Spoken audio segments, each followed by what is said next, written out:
Welcome in to the Rockies Insider. I am your host, Patrick Lyons, breaking down everything you need to know about spring training 2025.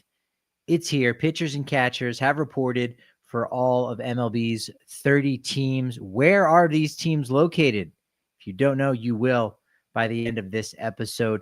What are the top storylines to watch? What are the newest elements to spring training this year in 2025? Because there are two notable ones and one that was here last year, but still something that is very much new to this spring training infrastructure. And we'll just jump right into it. Major League Baseball, spring training. It's a term and a phrase that no other league uses. It's not the preseason. It is before the season. But no, we refer to it as spring training. Not the preseason. It's spring training. And MLB's 30 teams are split up equally amongst Florida and Arizona. In Arizona, it's fittingly called the Cactus League. There's no trophy for having the best record because a spring training record doesn't really mean very much, because fact of the matter is a lot of these games are not played by the players that are going to represent that team during the regular season, especially early on in spring training. If you go out to any of these games, or if you're listening on the radio or on television, you'll notice that after one or two at-bats, one or two plate appearances, the starters, the big leaguer that you know, is going to leave. We'll also get to split squad games on the schedule where a team will play two games in two different locations on the same day. Again, that is not the best version of that team that's out there. So Arizona, the Cactus League, and then in Florida, that is referred to as the Grapefruit League. 15 and 15, pretty even. Where does everybody play? Well, it's not totally complicated, but I'll break it down for you like this. All of the teams in the AL East and the NL East, they are all in Florida. So that's pretty easy. Most of those teams are very much on the coast. Toronto, sure, not on the coast, but they are very much East Coast. So they just head south for the winter. And the teams in the West, NL West and AL West, almost all of them are in the West, in Arizona. The Houston Astros being the lone exception because of where Houston is located. I think Florida might actually be a little bit closer than Arizona, but regardless, pretty much every team in the Western divisions, AL and NL West, are in Arizona. And then when it comes to the Centrals, they're split up, although 6 of the 10 teams in the AL and NL Central are in Arizona, and the other 4 are in Florida. So that is the one that is split up the most. If you're on the East or the West, for the most part, you can scout the team and teams that are going to be against your favorite club that are out there. So pretty simple. And there's an odd number of teams. As I said, there's 15 in each location. And you're saying, well, how does that work out? Well, that's the split squad games where, okay, 14 teams can easily play against each other. Well, who's going to play team number 15? The Reds or the A's?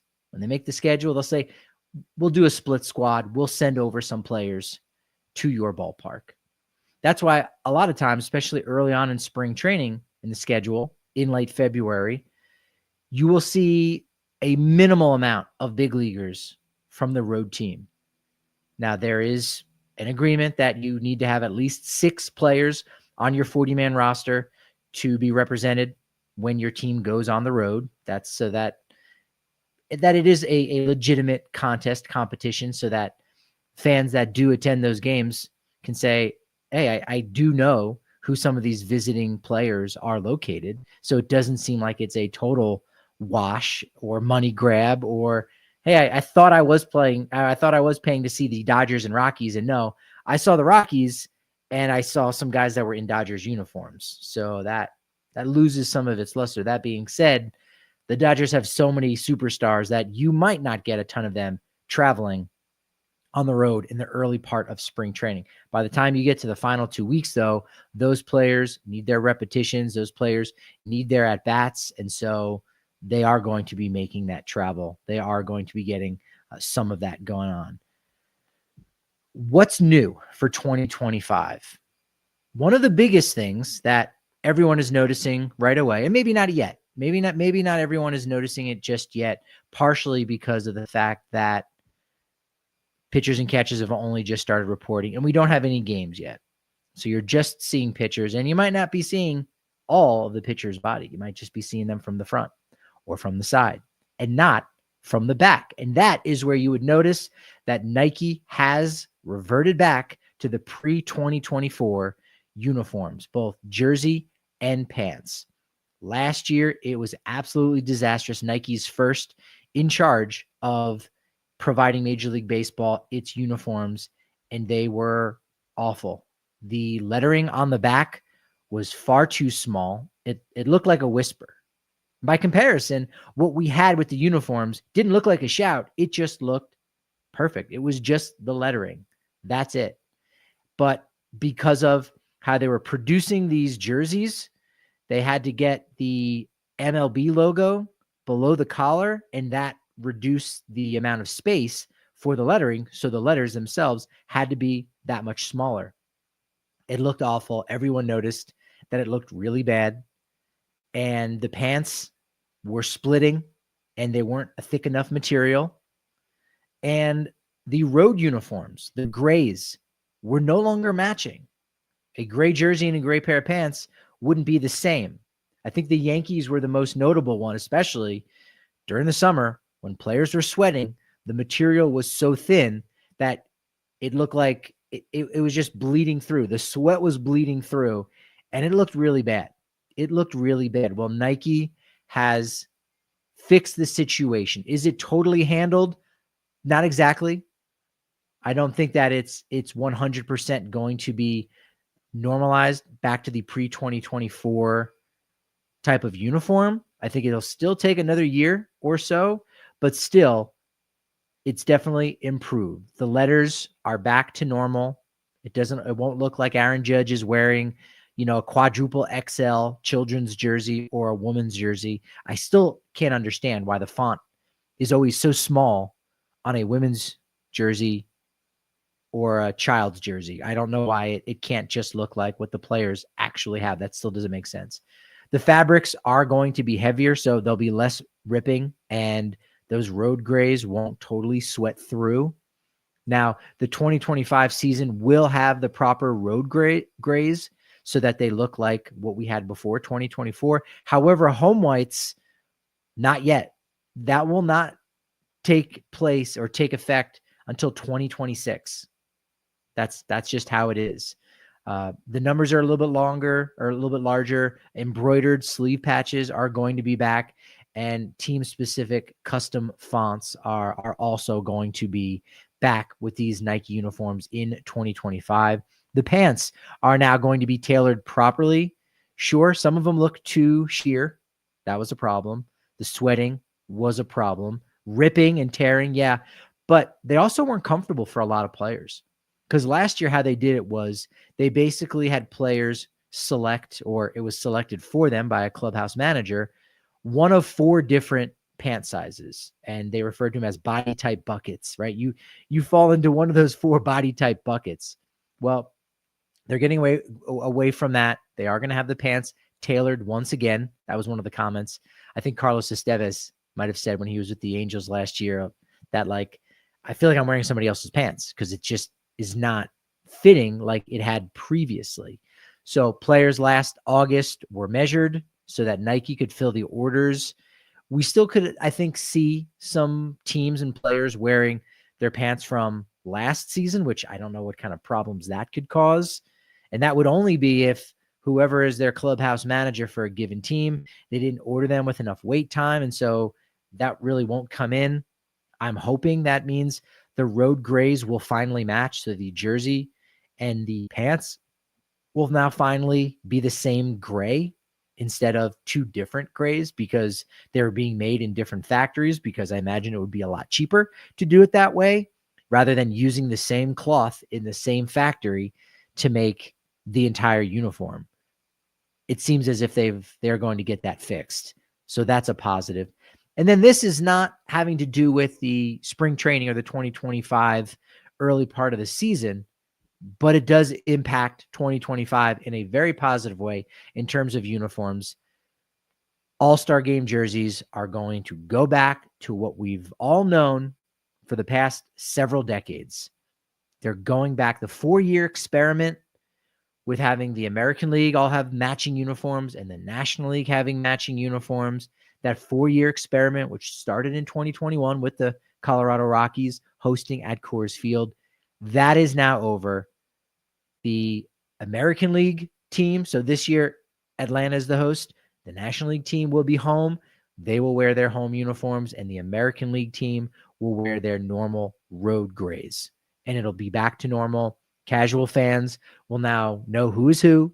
They'll know what team that their new favorite player is playing for, and we'll have some normalcy back with the All-Star game.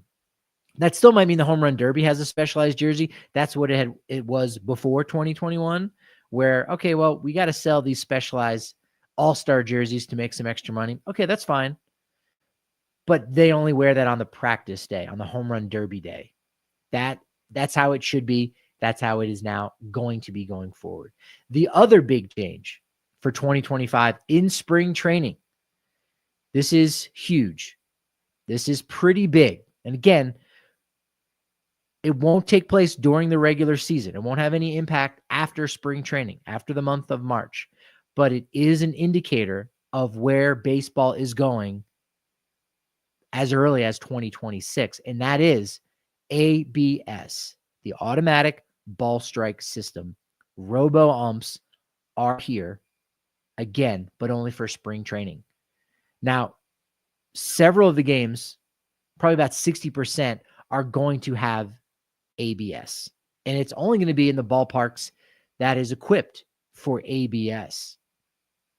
I haven't read anything specifically about this, but just doing the math, looking at the numbers, in Arizona, all of the joint team complexes, all of the stadiums, which I'll talk about here in just a moment, but all of the stadiums that have two teams playing there, so there's a game every single day, all through from February 21st all the way through to about March 24th.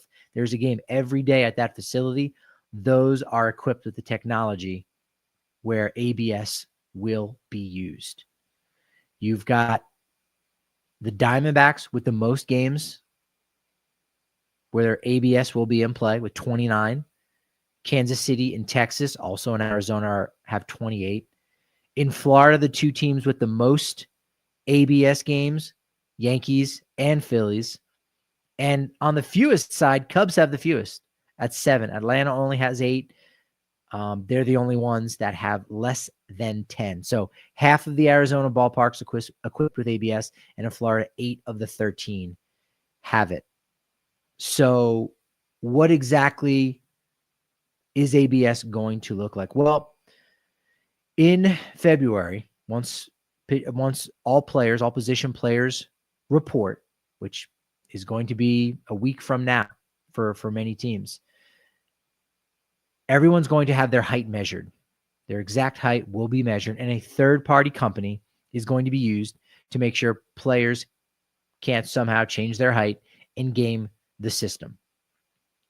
And when I say that we're going to have ABS, it means ABS will be used. However, it will only be used via the challenge system. So not every single pitch that comes in is going to be a robo-ump.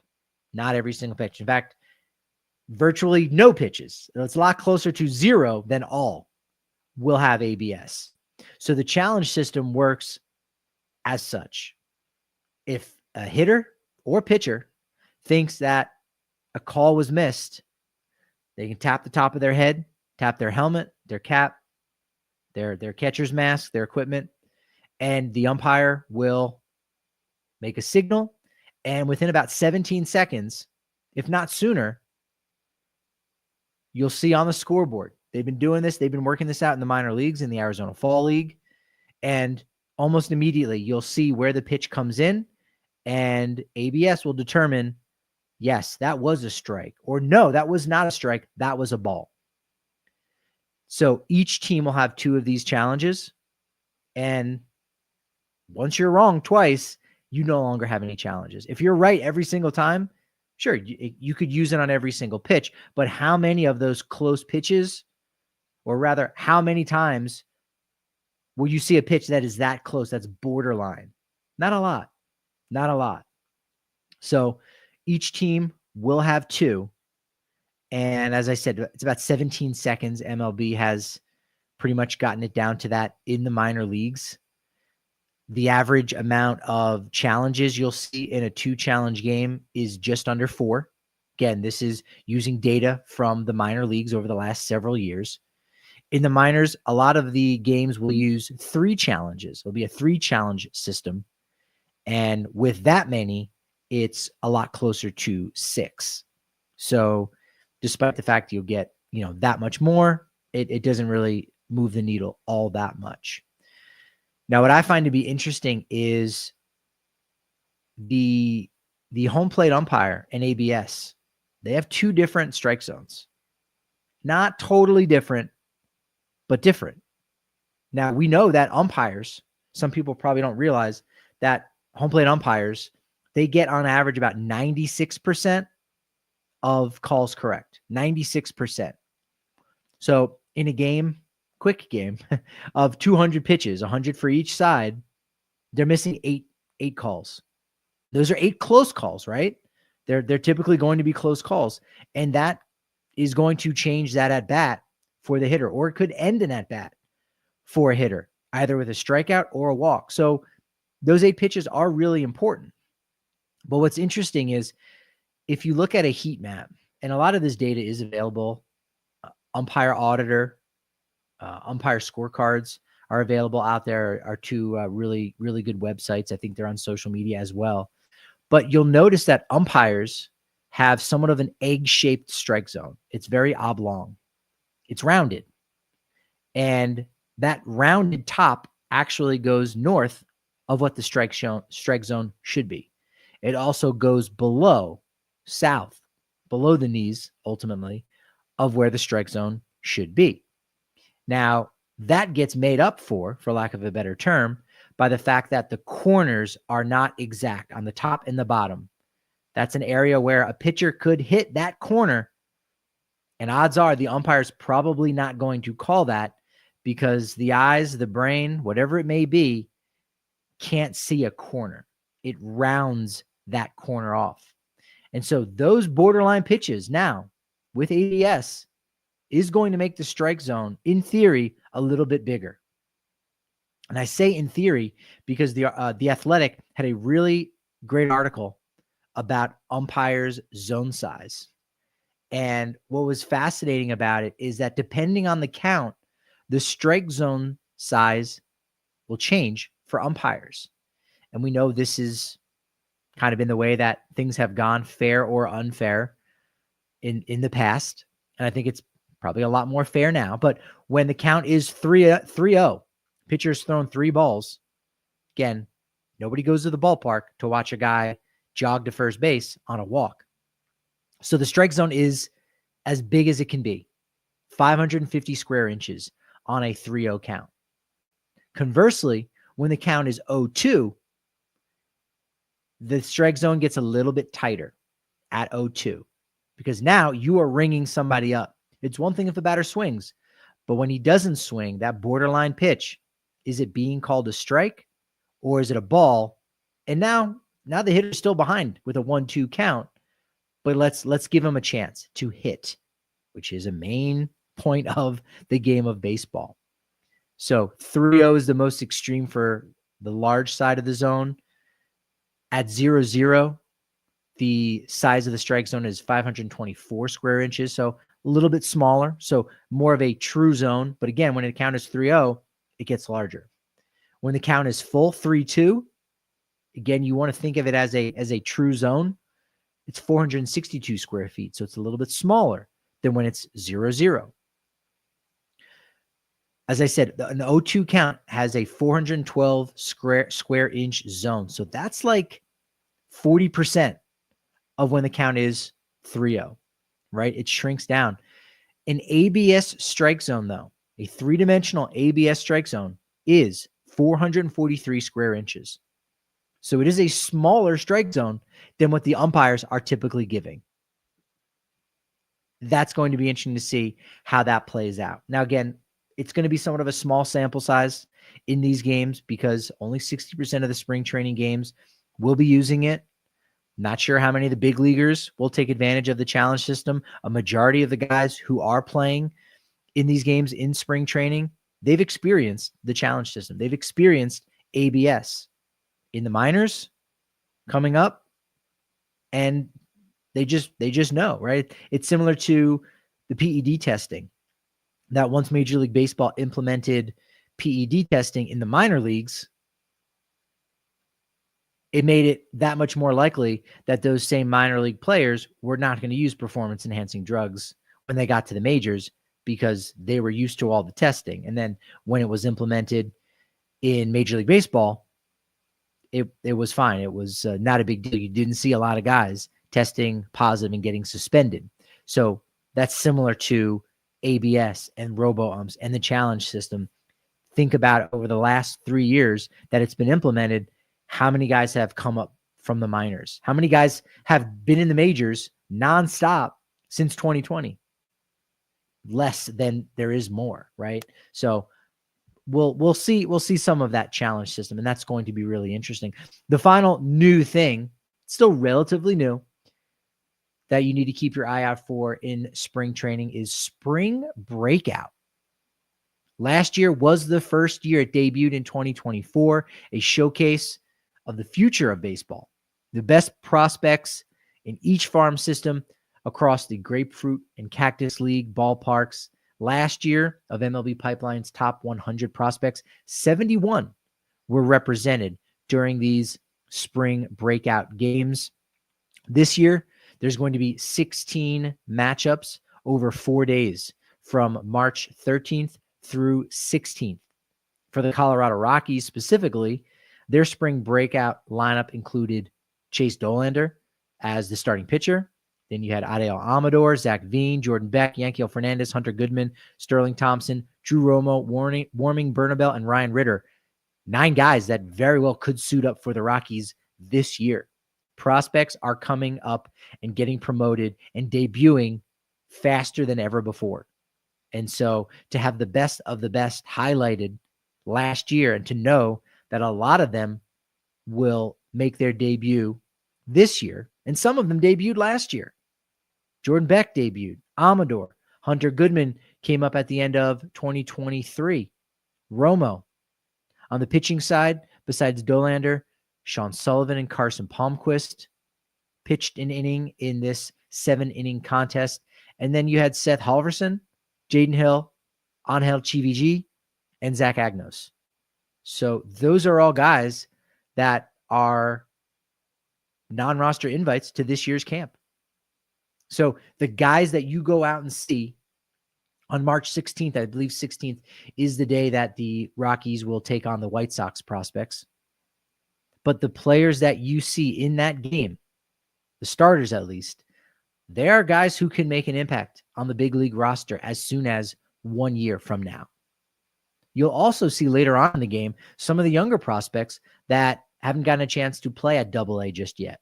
Some of the high A and low A players that will be a part of the next crop of guys. And maybe not next crop like, in 5 years from now, they'll be in the back end of this crop, but they'll be that next notable group. So Spring Breakout is a good time. It might not be as exciting as the uniforms and the pants. It might not be as exciting as the Robo-Umps, but Spring Breakout is here to stay. Great idea for highlighting the future of baseball. Cassidy Dean, thanks for dropping into the chat on YouTube. Looking forward to seeing what Veen and Agnos can do. I've heard some good things. Cassidy, I've heard those good things as well. Veen is definitely a guy who's ready to finally make an impact after years of unfortunate injuries here and there. And Agnos has been one of those guys in a similar fashion to a Seth Halverson, who hasn't, I don't want to say he's come out of nowhere, but with Halverson out of the University of Tennessee, he was a 7th-round pick guy. And Zach Agnos was similarly someone that wasn't a very high round draft pick, but yet at every level, he was a dude. He was getting the job done. And you need relievers.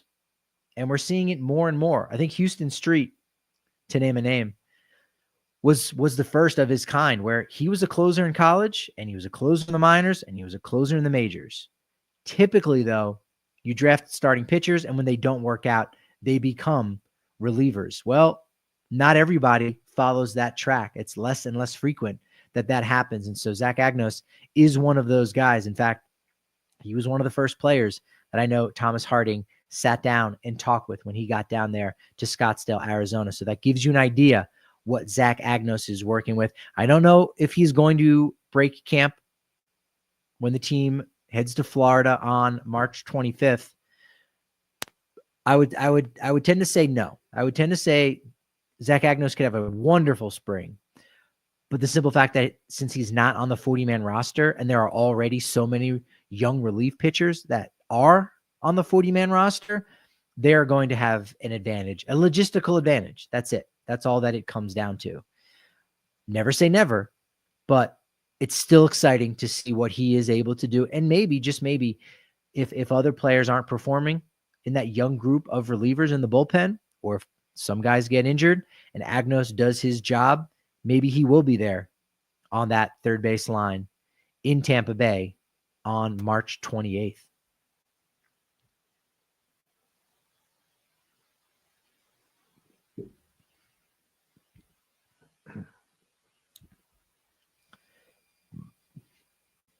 Rockies Insider with me, Patrick Lyons, your insider to the Colorado Rockies and all things Major League Baseball. It's spring training time. Pitchers and catchers have reported, position players right around the corner, and there's a lot you need to know about spring training. You probably just heard me talk about ABS and the new uniforms that are really the old uniforms that are back. Spring Breakout and where you can watch these teams at. But now let's talk about the top storylines in and around the game of baseball. And really, what is the experience like when you do go down for spring training? If you go down to spring training, or if you're just kicking the tires on it and you're not really sure, you've never experienced spring training before, I'm going to try to paint that picture for you as best as possible. But one of the top storylines in Major League Baseball, of course, this spring is once again Shohei Ohtani. When will he get back to pitching? Now, manager Dave Roberts did say that Ohtani will not be pitching in any Cactus League games. You can see him on the backfields. You'll see plenty of video of him on a mound pitching, but you will not see him in any in-game action. To me, that is very curious because I don't know how Shohei Ohtani, coming back from what we're still calling Tommy John surgery, it's really a Tommy John modification surgery that has been simplified. I'm not sure that there's an exact name for this kind of surgery just yet. Internal brace is one of those things that it's being phrased as, but it certainly is a relative of Tommy John. But how Ohtani is going to be able to stay in the lineup every day as the team's leadoff hitter and DH and get in-game action. Now, I could be wrong, but I'm pretty sure I remember from a year plus ago when Ohtani first got his internal brace, he was shut down at the end of the 2023 season, that there was a rule in place, or there was a potential in place, that a player could play in a game in again, very specific circumstances that really only impact Shohei Ohtani, that you could be a DH in a game at 1:00 somewhere in LA. This makes a lot of sense. And then after that game, you could play in a rehab game. So you don't need to rehab as a hitter, which Ohtani does not, but you may need to rehab as a pitcher, well, then you could jump, get in a helicopter and go to Rancho Cucamonga and pitch in a game there. Actually, for the Dodgers, it would be Ontario.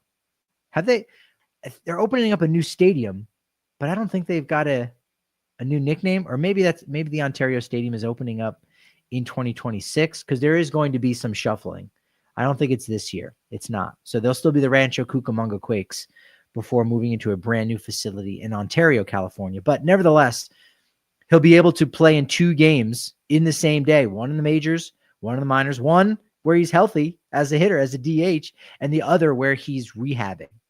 So none of that's going to happen in spring training. We'll see if some of it happens in April, because Ohtani himself has said that he is hoping to get back on the mound and to be pitching in big league games in May, in and around May. And that very much seems reasonable. Also in the chat pointing out, Dodgers and Cubs do begin spring training in Japan. So he's certainly not going to be ready for that. That comes early in March 18th to 19th. He unfortunately will not be pitching there, but 3 other Japanese pitchers will. Yoshinobu Yamamoto and Roki Sasaki will be starting games 1 and 2 for the Dodgers, and Shota Imanaga will be starting for the Cubs while over in the Tokyo series. So Ohtani, his health, when will we see him? When can he be expected? That is very easily the number one story in all of spring training. We won't really get an answer to that entirely. We won't get that answer until we actually see him on the mound in a big league game in May. This is and can be the time of the year for some extensions for usually younger players, and not exactly players that are about to hit free agency, and certainly not the top of the free agent class. Vladimir Guerrero Jr., some are still speculating that the Blue Jays could give Vladdy an extension before he hits free agency. And we just don't typically see players of Guerrero's caliber, one of the best players in the game, signing an extension like that when they are months away from free agency. It just doesn't happen. It doesn't happen like that. And Toronto, they've got their hands full because Bo Bichette's going to be a free agent after this year. Maybe he's the one that they decide to keep around with an extension.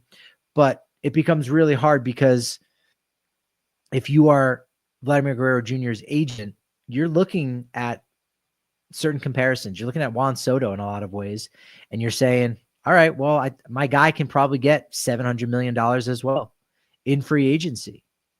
And, maybe he'll have to settle, quote unquote, for $600 million. If you're the Toronto Blue Jays and you're trying to engage in negotiations with Guerrero Jr., you're just negotiating against yourself. There is no other team that's saying, well, we're willing to pay this. Toronto, can you match that? There's nobody to match.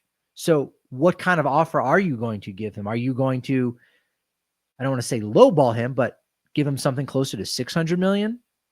Maybe it's 500 million, because you already have the player and you're hoping maybe for somewhat of a hometown discount, if you will. And it is $500+ million. That would make him the second highest paid player in baseball in terms of what the contract is worth. Or do you wait for him to become a free agent, and now all of a sudden, when there are 29 other teams trying to negotiate with him, now all of a sudden the price goes up to $700 million. So you just don't see a lot of players of Guerrero's caliber signing an extension. So it seems like a long shot to me. It's not impossible. We'll have to wait and see what happens. That's why it's one of the top storylines of spring training. How about breakthroughs? How about young players breaking through and making the opening day roster? We know there's a ton of on the Colorado Rockies that are looking to try to do that, and they're going to get that opportunity. But maybe the most exciting place to see that kind of camp competition is in Boston. Is in Boston's camp, as they have 3 prospects that are ranked anywhere from the top 10 or top 20 in Major League Baseball. Outfielder Roman Anthony, outfielder Christian Campbell, and shortstop Marcelo Mayer. All of those guys have a shot to make the Red Sox opening day roster. Red Sox, sure, they did just acquire Alex Bregman, who you would look at and say, well, if he's playing second base, Mayer and Campbell, there's less options for those guys now. And even if someone like a Ceddanne Rafaela goes to the outfield, well, that now takes up a spot by Roman Anthony. So Boston, in many ways, is in a good spot. They had a sneaky great offseason with Alex Bregman and the Garrett Crochet trade. 2 all-stars that they added, and they still have 3 top prospects ready to make an impact right away in 2025. The shortstop questions in the AL Central are interesting. In Detroit, Javier Baez is still there. He's still getting paid, and he's going to continue to get paid. But will he continue to be the team's starting shortstop? Trey Sweeney, who was acquired from the Dodgers in that Jack Flaherty trade, is he going to be able to usurp Javier Baez and take over the throne as the Tigers shortstop? Same thing for Colson Montgomery, the White Sox top prospect. Not really anybody that's battling him at shortstop. So it's really about, will the White Sox give him that chance to start on opening day, to start the season in the majors? And you have to hope that there won't be any service time manipulation in that instant. The White Sox, they need some good news. They need some positivity. I think they've been doing a good job this offseason. They had a ton of really good giveaways and promotions. And so they are really trying to provide some really top-notch fan service this year, despite the fact that they set a modern era record with 121 losses last year, and don't really look like they're going to be better than a 100-loss team this season ahead. You've got a couple wild card clubs to keep an eye on. The Athletics, yes, seriously, the A's. Can their group rally together to make the postseason while in West Sacramento and make the postseason for the first time since 2020? You had some breakout performers last year, particularly an outfielder like Lawrence Butler, and they were active. They were active this offseason. Luis Severino being the top free agent that they brought in for their starting rotation. So maybe, just maybe, they can rally together and make some noise in an AL West where there doesn't seem to be a runaway team. It's probably the Astros still. And until they get knocked off their throne, it could be anybody's division. And the Athletics, keep an eye on them. The Reds, who I've been saying is going to be one of those sleeper teams, despite the fact that this offseason they didn't go out and acquire any real superstars, but they upgraded in a big way at manager with Terry Francona, and they made a lot of really good small moves for some really good pieces.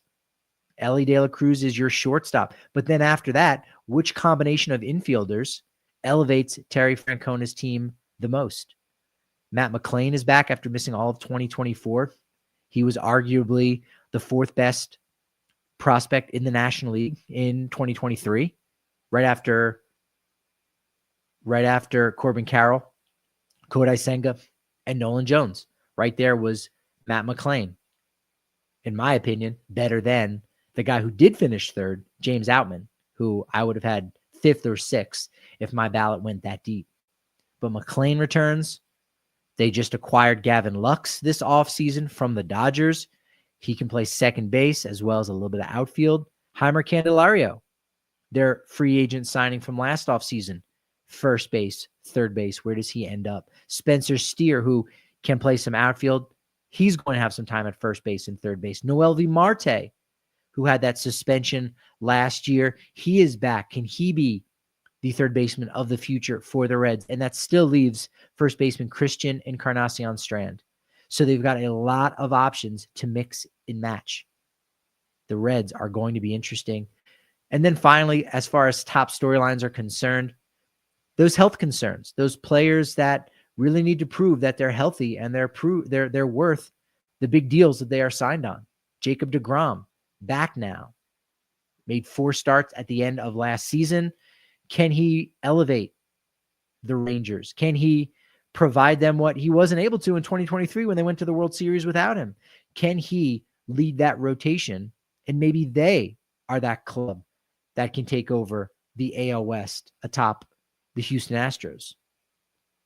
Colorado's Chris Bryant, who, despite signing a 7-year, $182 million contract, here we are in year 4, and he is still yet to play a season of baseball. And I don't mean just, a complete season. Like, hey, did a nice job over the course of a full year. He hasn't done that, but he's only played 159 games in 3 seasons. So he's yet to even hit the 162 game mark. And that's been a big thing that has really plagued the Rockies since they signed him ahead of 2022. Really, their worst 3-year stretch in franchise history is with Chris Bryant there, or rather with Chris Bryant on the IL. We'll have to wait and see what happens when he does report to camp here any day now. In San Francisco, Jung-Hoo Lee signed to that big deal out of the KBO, one of the all-time great baseball nicknames, Grandson of the Wind. Great name.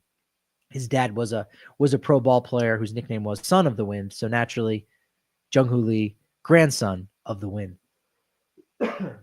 He went on the IL pretty quickly, so we didn't get a chance to fully see what he is capable of out of that leadoff spot for the Giants. And in Atlanta, when is Ronald Acuna Jr. and Spencer Strider, when are they going to return? Acuna still might be out with that ACL injury last year until mid-May. Spencer Strider might be back a little bit sooner than that. Late April return is possible. You could begin to see him throw some spring training games late in March. So if you're going out to Florida, you might be able to see that where Atlanta trains in Northport. Let me tell you about the experience, the spring training experience. Here's what you can expect when you go out there. And I'm going to talk mostly about the Cactus League, but whether it's Florida or Arizona, the cool thing about spring training is you can get really up close with players. It's not the same thing of the players are going through all these tunnels and you only see them on the field. They're walking back and forth from the facility to the backfields, which means you do have a lot of really good opportunities to get autographs. I know at Salt River Fields, where the Diamondbacks and Rockies train, players are usually out on the backfield as early as 9 a.m. So they're working on various drills, or they're throwing live BP, and to go from one field to the other, they have to cross the public area, so to speak, where the fans are. And as long as you're respectful, they'll sign for you, or they'll come out, once they're done with their workout, go over to you, sign your baseballs. If you have any baseball cards, you can go and do that. I can remember a couple of years ago, Benny Montgomery's first spring training, he stood there for a good 10, 15 minutes signing for kids. So you get an access there that you don't at the ballpark. And, some of that I'm sure has to do with the cost that you're spending to get down there. But nevertheless, if you're nice to the folks that work at any of these facilities, you can also learn about the time of the minor league games, because believe it or not, the minor leagues, they got to get ready too. The minor league players usually will report about a week or so after all the big leaguers, all of the non-roster invites and the 40-man roster. They start to get ready for spring training, and they're also playing games on the backfields. And it's not something that's advertised, because depending on what's happening with available players on the big league roster, a lot of those young guys, a lot of those prospects are needed for the big league game. And they just don't advertise it because they can't guarantee so-and-so is going to be there. They can't say, well, we're going to see the Albuquerque Isotopes versus the Salt Lake Bees. Except, there might not be a ton of AAA players there. It might be a mix of high A, double A, or the guy that or expect to start the year at AAA might not be there. So they don't really advertise that, but you can find out. I can remember my first spring training going down there and seeing, interestingly enough, or coincidentally enough, the Bees versus the Isotopes on one of the backfields. It was Angels prospects versus Rockies prospects. And you might find a sheet of paper on a post that has all the players and their numbers, and some of the numbers double up. And you'll have a general idea, okay, this is the AAA game. This game over here is double A. And then we've got, a mix of low A and high A players on this third field. And you just go and watch, and it's free. You just go, you hang out. There may or may not even be a scoreboard that's there. You might not know who the lineup is. You might have a general idea who's who, but that's a really fun time. That's a fun time to be hanging out on the backfield. I know that goes down at Salt River Fields Not sure if that happens also in Florida and in other complexes. More likely than not, it does. But the venues in the Cactus League in Arizona are really solid. Not all of them, but most of them are. And half of the facilities in Arizona are shared complexes. Two teams are there. One is on the first base side, one is on the third base side. And you would think that if you've got two teams training there, it would be, a top-notch facility. And I think the facility part is always really good in first class. It's just some of the ballparks themselves aren't that great. In the northwest corner of the Phoenix area is Surprise, and the Royals and the Rangers train there. It's pretty standard of a ballpark. To me, a little lackluster. Same thing with Peoria, San Diego, and Seattle both train there. It's actually the third oldest ballpark in the Cactus League. And I can remember going to a game there with my father, and the seating was really bad. We got great seats in the front row, and yet the wall was like at our shins, and it just wasn't comfortable at all. We ended up just moving back to watch the game because the stadium was a little bit wonky. Goodyear is where the two teams from Ohio share at Goodyear Ballpark, the Cincinnati Reds and Cleveland Guardians. I do remember there being good shade there. That is another element too. Not all of these ballparks I've been at during the day, but not all of them have good enough shade for you. You could have all the sunscreen on in the world, but if you're just sitting out there in the sun, even when it's like 80 degrees, that sun can really, really roast you. I'm pretty sure there was good shade in Goodyear. I like that drive out there as well. It's peaceful. There's really nothing out there in Goodyear. So I think there's like an airport where they store planes that are not being used, which is weird. It just looks like a graveyard for gigantic planes. That was interesting. So Peoria, or rather Goodyear, I do like that ballpark, that facility. The two best in the Cactus League, in my opinion, have to be Camelback Ranch and Salt River Fields. Camelback Ranch came first. It was White Sox and Dodgers. They've got gabion walls everywhere. That's almost a deconstructed wall where instead of it being concrete, it's that, wire and mesh, and there's just big rocks and boulders that are in there, and that's what the wall is. I love that. The backfields are very welcoming. They're walkable too, where you can go around. They've got little water fixtures.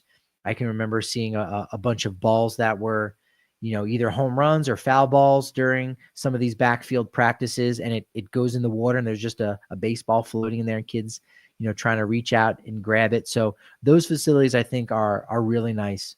They look great. There's not a lot of shade, though, at Camelback Ranch. But there's a lot of shade at Salt River Fields. In fact, once Salt River Fields was built, it's one of the newer shared facilities back in 2011. When that was built, the owner, the wife of the owner of the Dodgers at the time did say, like, yeah, that's what I wanted. That's the one that I thought we were getting. And this one is way better. So Salt River Fields is definitely the best shared complex. And I think it's even just the best stadium, period, in all of the Cactus League. Great views. You've got mountains out in left field up to center. The batter's eye is fantastic with all the cactus that are there. It's just a great location.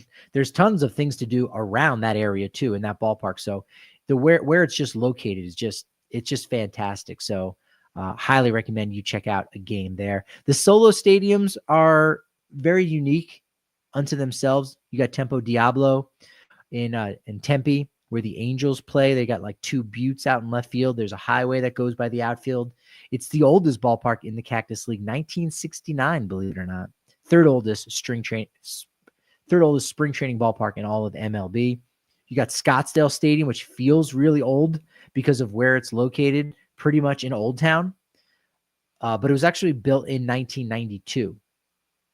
They've done a lot of different renovations to keep it up to date. Ticket prices can get expensive there if you want to see a Giants game because of how close it is to Old Town Scottsdale. And Scottsdale is, the more hoity-toity in the bourgeois area of Phoenix. So it's another reason why the prices can be a little bit more than some of the other ballparks and the other games that are in the Phoenix area.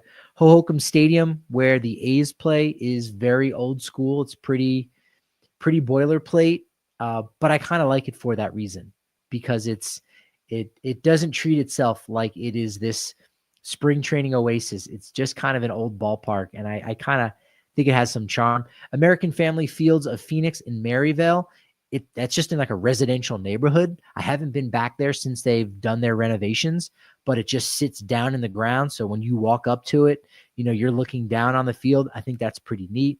And then finally, Sloan Park is the newest Cactus League ballpark. It is over 10 years old now, and it's still the newest, 2014, third newest in all of spring training. As far as I know, I don't think there's going to be any team getting new ballparks. The A's could certainly use a new one. They could use a refresh. The Angels, maybe, but that's somewhat more of a historic ballpark. The Brewers, Maryvale has made investments on that stadium, so I don't think that's going to happen. I think everything is pretty settled. Everything is pretty settled as far as these teams are concerned. Everyone's happy with their ballpark, with their facilities. They've been kept up to date. The cities that they are located in, they realize that spring training is big business and that there's business year round. But for February and March, that's a time where these cities are on the map in more ways than one, and they can make some good money with the tourism that comes with spring training. Now, the ticket costs, as the years go by, it does become more and more expensive to go down to spring training, especially if, you got to deal with a flight. More likely than not, you got to get a car. You're getting a hotel. Airbnb is now, I think that's jumped the shark, to use a phrase that I don't know if anybody uses anymore. But I find that hotels are now cheaper than Airbnb. Just a better overall bang for your buck. But it can be expensive. It's not cheap. Some of the games can be more affordable than others. For example, if you're looking just at the Rockies, Tuesday, February 25th. So yeah, it's a Tuesday, but I've seen on Game Time tickets for as low as $8. That seems very affordable, very reasonable.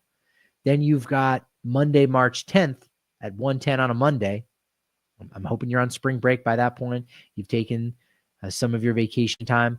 That tickets for there start at 20 and up. And that's probably a spot on the grass in the outfield, which is totally fine. Just chilling, relaxing on the grass is great. But not all ballparks and not all teams, when they're home, are that affordable. Cubs fans, they flock to Mesa, Arizona. So if you want to see the Cubs at Sloan Park, that's going to be more expensive. As I said, Scottsdale Stadium, where the Giants play, is going to be more expensive. Camelback Ranch, on days in which the Dodgers play, is just not affordable. That is just the Mecca for so many people to go and watch Shohei Ohtani. Watch now the guys that are the World Series champs, the reigning 2024 World Series winners, are down there. And so those games are very, very expensive. And you might even argue that the prices could be inflated by the fact that the Dodgers are going to be playing less games in spring training this year because of the Tokyo series. If you're not going down there, you are typically able to listen to a lot of games still on the radio. Some of the games are televised, again, depending on the team that you root for. I don't necessarily know what a lot of other teams are doing because I cover the Rockies. But I can remember when living on the East Coast, there was a lot of games. Every day it felt like the Yankees were on television when they had a game during the day. As far as Rockies TV is concerned, there's only 5 games that you'll be able to watch this season. And there's about 13 or so that you can listen to on the radio, 13 out of the about 35. So it'll stink to be in the dark. But, I despite the fact that, sure, 13 games are on the radio, and this is where I'd have to look this up as the situation kind of continues to evolve. Most of those 13 games are at home, but there are some road games. You also might be able to listen to some Rockies games if they're playing the Dodgers in Camelback, because the Dodgers game is going to be made available on the MLB At Bat app. So you might ultimately be able to get more than just those 16 total games. If you've got all the packages for the Rockies TV, you're paying, for the radio coverage as well, you probably will end up getting more than just 16. In the chat from Cassidy, went to spring break last year. Some games tickets were $10, others were $34. Beers $14 everywhere. So, hey, that's the beer price, right? Just be glad that eating an omelet is not a baseball thing, because we know the prices are going to be going up now with eggs. But yeah, it take it or leave it, right? Sometimes the prices are going to be a little bit higher than others in different locations. I believe when my father and I went down for fun in 2015, we drove down. I like to drive. Driving is my preferred way of travel. But we went to 9 games in 7 days, and I'm pretty sure in 2 of those different locations that we went to, I know Goodyear was one of them, we walked right up to the box office, and before we got to the window, someone came up and said, "Here you go. Here's some tickets. I can't use them. I want somebody else to use them." And we got tickets for free. So, if you have a family of 6, that could be really hard to come by, but if it's just 2 people, you might be able to get a couple freebies, but certainly by no means is that guaranteed. Again, the travel is probably the biggest thing, and paying for your accommodations. Everything is drivable in Phoenix in the Cactus League. So the 2 farthest ballparks in non-traffic at a non-traffic time, it's about 45 minutes to an hour, maybe hour 15 if there is traffic. If you're going from, let's say, Hohokam Stadium, where the A's play in Mesa, all the way up to Surprise or Peoria, that might be an hour 15. But again, you can get around and do all that. You can't do that in Florida. You can't do that at all.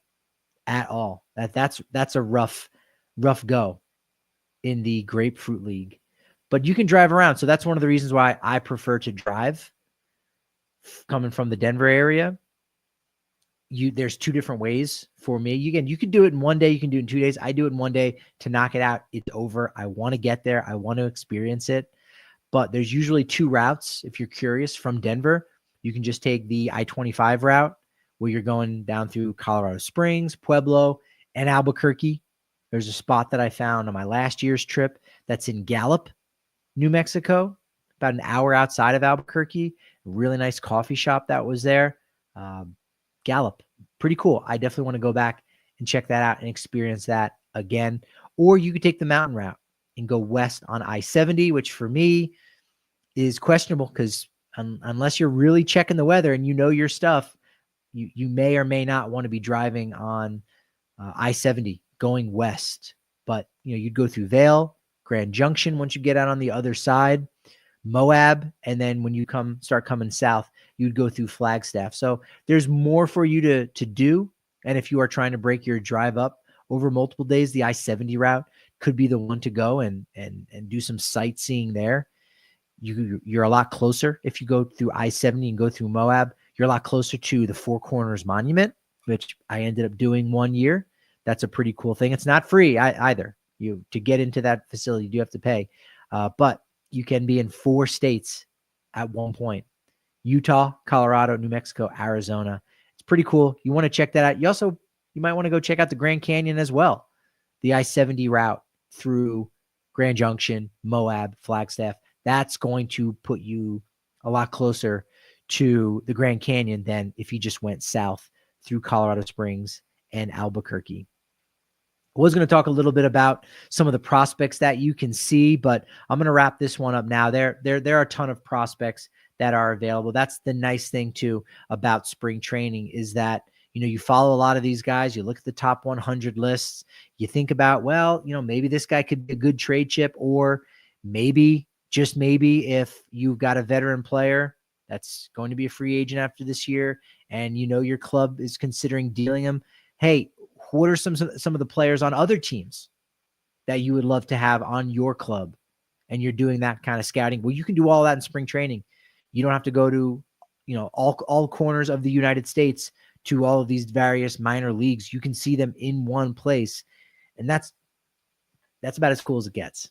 It's absolutely fantastic. So Thank you, everybody, for joining me at Patrick D. Lyons, at Patrick D. Lyons MLB. Make sure you get yourself signed up to the Rockies newsletter as well. I will be going down there. I'll be down there the first day that all the position players are reporting. I'll be there bright and early on Tuesday, February 18th, and hoping to provide a lot more from the Rockies newsletter with daily or every other day updates. Obviously, I'm doing it on social media at Patrick D. Lyons, at Patrick D. Lyons MLB, and Rockies Insider. Make sure you're going over to the YouTube channel as well to check out tons of video and tons of breakdowns of games and what's going on with the Rockies. Subscribe to that so you can get a lot more of that coverage of which I should remind you is absolutely free. So please leave a review and a comment. It can really go a long way. I appreciate you doing that. And I appreciate you joining me and giving me momentum and helping me get through this show, get through a very long one, talking by myself. I know it's something that I enjoy probably more than most people, but it's baseball. So I love it. And I love you. Appreciate it. Thank you, Cassidy, for joining me. And look, as I like to say, as great as that momentum can be, well, it can only be as good as my next show. So, of course, I'll talk to you then.